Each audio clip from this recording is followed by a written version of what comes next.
नमस्कार दोस्तों, कैसे हैं आप सभी लोग। आशा करता हूँ कि आप सभी लोग एकदम स्वस्थ और मस्त होंगे। तो आज की इस वीडियो में मैं करूँगा अनबॉक्सिंग बायोटिक की सनस्क्रीन की। ये SPF 40 मैंने मंगाई है। ठीक है, इस पर डील अच्छी मिल रही थी, मैंने इसलिए मंगा ली। ये 250 की पड़ी है मुझे 190 ml। बाकी इसमें SPF 30 भी आती है, SPF 50 भी आती है, 75 भी आती है।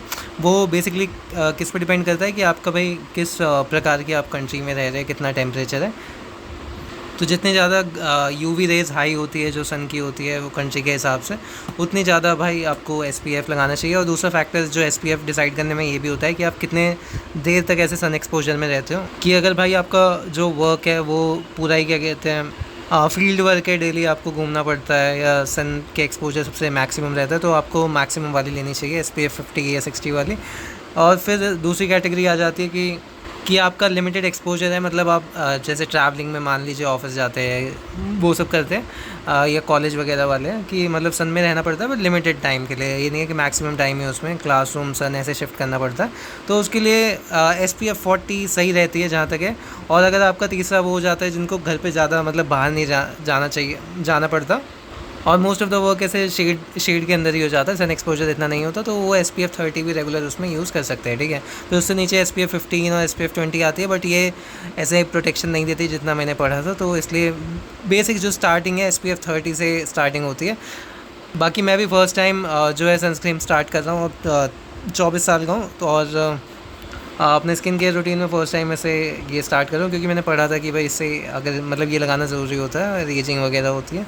मैं पहले विश्वास नहीं करता था, बट मैंने पढ़ा और 2-3 लोगों की राय भी ली, तो उन्होंने कहा कि भाई सनस्क्रीन ज़रूरी है। बाकी पता नहीं कितना सच्चाई है इस बात में या नहीं, ऑनलाइन भी वैसे बता रहे थे, पर मैंने मंगा ली एक। ठीक है, मैं रेगुलर तो लगाऊंगा नहीं, मैं सिर्फ तभी लगाऊंगा जब मेरे को धूप में जाना होगा, वरना तो। और हाँ, एक और चीज़, अगर आप देखो घर में ही रहते हो या मतलब मोस्टली शेड्स वाला है ना, तो आप सनस्क्रीन अवॉइड करना। ये उसी के लिए अगर बाहर बाहर आपका निकलना होता है सन के एक्सपोजर में। ये नहीं है कि कुछ लोग तो ऐसे रात में भी लगाते हैं, बट उसका कोई सेंस नहीं है, तो इतना भी नहीं करना। मतलब ये है कि भाई बेसिक तक रखो, इतना भी इसके अंदर तक मत घुसो। तो ये मैं आपको प्राइसिंग मैंने आपको बताई थी, मैं डब्बा खोल लेता हूँ। तो ये कुछ इस प्रकार से है। ठीक है, तो ये सनशील्ड करके कैरेट वाला, इसमें वो है 40+ SPF UVV और PA++ लिखा हुआ है भाई इसमें। और ये अल्ट्रा प्रोटेक्टिव लोशन लिखा हुआ है, यहाँ पे कैरेट की फ़ोटो दी गई है। और ये आयुर्वेदिक कुछ मतलब फूल पत्तियाँ हैं इनकी, इन्हीं से ही बनता है।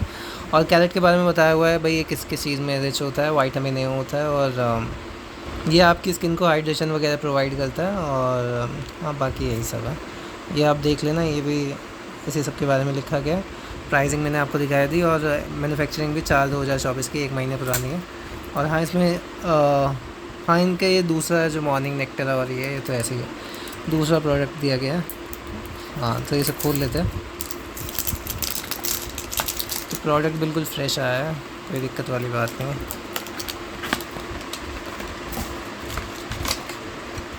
तो कुछ इस प्रकार से बॉटल है, बिल्कुल ऑरेंज कलर की है। और हाँ, एक और चीज़ इसके मैं रिव्यू के पढ़ के बता रहा हूँ, बाकी मैं यूज़ भी करूँगा, कि भाई अगर आपकी ऑयली स्किन है ना, तब ये वाली मत मंगाना, क्योंकि इसमें मॉइस्चराइजिंग इफेक्ट ज़्यादा है। तो नॉर्मल से ड्राई स्किन वाली मंगाए, ठीक है, तो उसके लिए सही रहेगा। बाकी मैं एक बार मैं भी देख लूँगा, बट मोस्टली मैं रिव्यूज़ पढ़े थे, तो उस हिसाब से मेरी नॉर्मल स्किन है, तो इसलिए मैंने मंगा लिया। तो यहाँ पर आप देख सकते हैं, यहाँ पर भी सेम चीज़ लिखी गई है। बाकी मैं आपको टेक्स्चर और फ्रेगनेंस वगैरह बताता हूँ भाई कैसी है। तो ये ऑलरेडी हल्की सी निकली हुई है।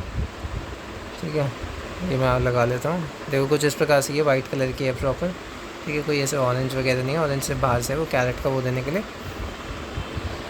तो दोस्तों खुशबू मुझे सही लगी, डिसेंट लगी, ऐसी नहीं है कि मतलब चुभने वाली है।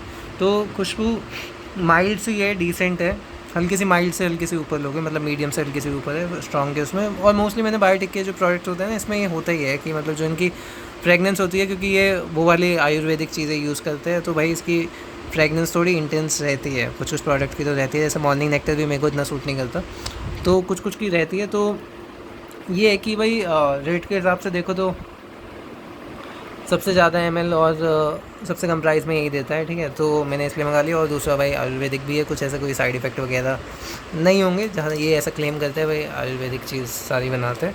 ठीक है, तो सही है, आप भी चाहे तो इसे मंगवा सकते हैं। बाइंग लिंक मैं आपको डिस्क्रिप्शन में प्रोवाइड करा दूँगा, वहाँ से जाकर आप चेकआउट कर लेना।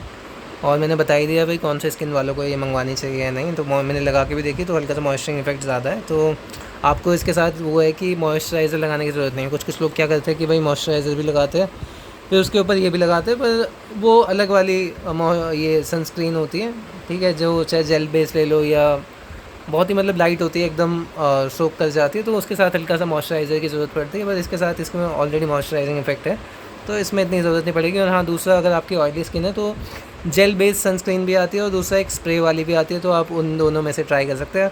और दूसरा ये कि आप भाई रात को यूज़ मत करें, ये मैंने आपको पहले ही बता दिया। और सनस्क्रीन आप डेली स्किन केयर का रूटीन रख सकते हैं अगर आपको डेली बाहर जाना होता है, ठीक है। पर अगर आपको घर में ही रहना है तो ज़बरदस्ती से ऐसे लगाने की ज़रूरत नहीं है जब सन का ऐसे एक्सपोजर ही नहीं आ रहा। बाकी इतना ये मैंने इतना जितना पढ़ा उसके बेसिस पे मैं आपको बता रहा हूँ, बाकी आप अपने खुद की रिसर्च करके अच्छे से आप देख लेना जैसे जैसे आपको सही लगे। So thank you for watching this video, I will meet you in the next video, till then good bye.